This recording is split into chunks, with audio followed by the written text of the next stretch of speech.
Ya, oke Pak Hendra. Eh, Boleh nggak kita tahu nih bagaimana nih sejarahnya atau story-nya Bapak kok tertarik dengan vulkanologi, gunung dan sebagainya ini?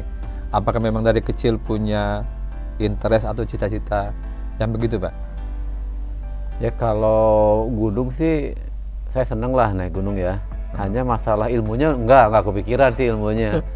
Jadi dulu saya ngambil geologi ya karena mikirnya simpel aja, senang naik gunung gitu. Tapi begitu masuk kantor PVMBG, di sana banyak monitoring. Nah itu memerlukan keilmuan geofisika. Jadi setelah saya kuliah di Indonesia geologi, saya meneruskan kuliah di luar negeri ngambil geofisika biar melengkapi ilmu monitoringnya. Nah, dengan potensi ke gunung berapian yang banyak, ini bagaimana Bapak melihatnya di Indonesia ini? Ya memang challenge-nya besar Ya. karena kita bisa melihat membereskan satu gunung ini, kemudian gunung lain. Tadi pertanyaannya, gunung yang lainnya gimana? Apakah ada kaldera? Ya itu yang ke depan ya memang. Nah, terus bagaimana Bapak menjaga stamina, menjaga mood supaya tugas ini bisa terlaksana dan bisa bermanfaat untuk masyarakat, Pak? Ya memang kesadaran kalau dengan usia 40 ke sana makanan tuh bisa menjadi malahan bermasalah ya kalau tidak dipilih-pilih makanan. Kalau masalah mood memang nggak bisa Pak, jadi fokus saja Pak. Kalau dengan mitigasi anytime Pak, harus mood terus, kalau nggak mood ya jadi ngecek teleponnya 24 jam aja, itu nggak bisa mood Pak. Tapi karena ada senior kami ya, pimpinan kami dulu, nah, anggap saja gunung itu seperti istri atau seperti bayi kita, istri kedua kita lah. Ya memang setiap hari yang kita perhatikan, kita dekati gitu. Jangan sekali-kali jauh. Jadi walaupun potensinya ada berbahaya, tapi harus tetap dipantau ya Pak? Ya, tadi kan kalau dekat kita dengan anak kita, dengan istri, walaupun dari mana aja tetap aja ini radar kita jalan. Oh, ini gimana ya?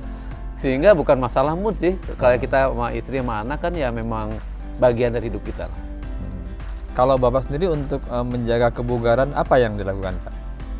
Kalau dulu kan masih sesekali ya menyempatkan saya naik gunung dengan tim lah.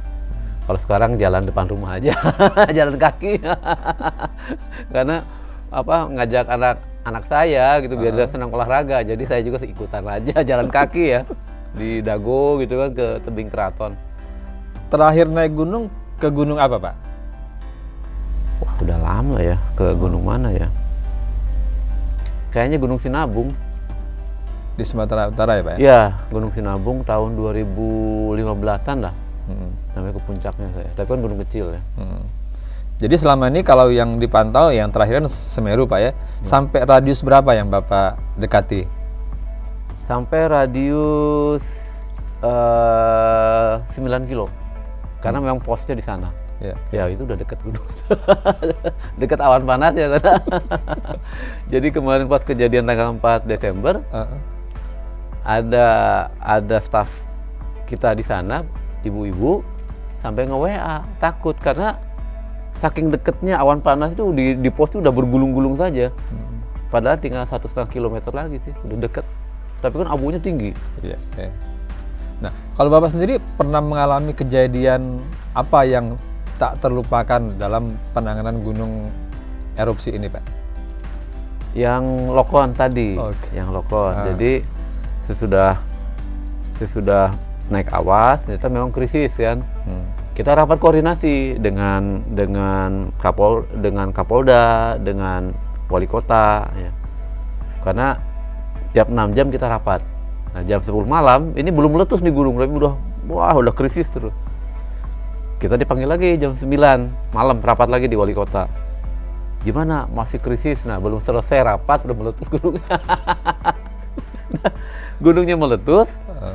Terus ini semua bubar.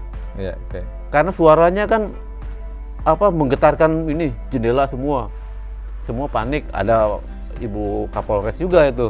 Kita udah entah kemana-mana, saya salah jalan, saya malah mendekati gunung.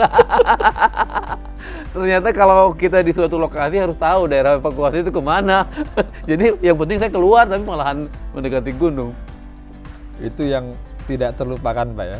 Iya, ternyata ya orang takut ya sama ya. Walaupun tahu ngikutin kayak gini, begitu jamnya, menitnya, wah udah lupa semua. Lupa semua ilmu segala macam, lupa. Gimana menyelamatkan secepat-cepatnya. Nah, dengan kesibukan yang demikian tinggi, bagaimana nih menjaga quality time dengan keluarga, Pak? Ya kebetulan kita ini selalu ada waktu kapanpun bersama dengan keluarga, istri, anak gitu, kapanpun.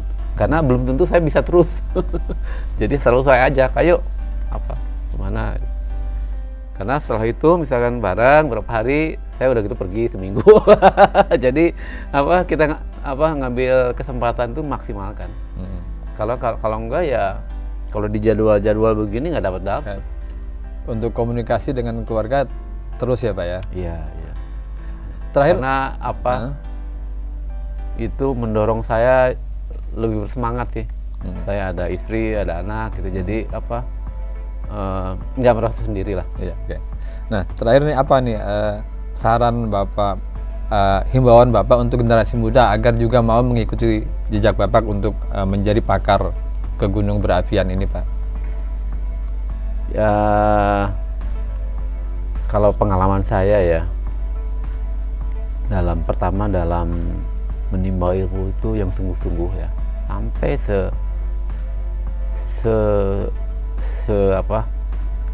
hal-hal yang penting itu memang kita pahami, kita kuasai. Itu ilmu ya. Dalam kenyataannya mungkin ilmu kita nggak seberapa dibanding masalah alam. Ya, tapi insya Allah ya, karena kita punya kemauan untuk belajar dengan ilmu, sehingga fenomena-fenomena alam itu sedikit-sedikit kita pahami. Nah, bayangkan kalau kita kurang ini gitu, kurang begitu mendalami dalam keilmuannya, mungkin kita juga bingung-bingung. Ya memang ya seperti tadi ya, gunung itu jadi bagian hidup kita lah. Sebenarnya maksudnya ya belajar terus. Dan ilmu yang ditekuni ini pasti akan bermanfaat untuk orang banyak. Insya Allah ya, insya Allah. Dan itu memang jauh lagi di hilirnya manfaat kita sih. Kita mudah-mudahan apa yang kita kerjakan ini memang dirasakan manfaatnya. Karena anggap saja seperti ke istri, ke anak bermanfaat, ya ke masyarakat pun sama. Baik Pak, terima kasih nih atas bincang-bincangnya. Semoga menginspirasi dan bermanfaat untuk pembaca dan penonton VOI Pak. Terima kasih ya Pak. Ya, terima kasih sama-sama. Waalaikumsalam warahmatullahi wabarakatuh.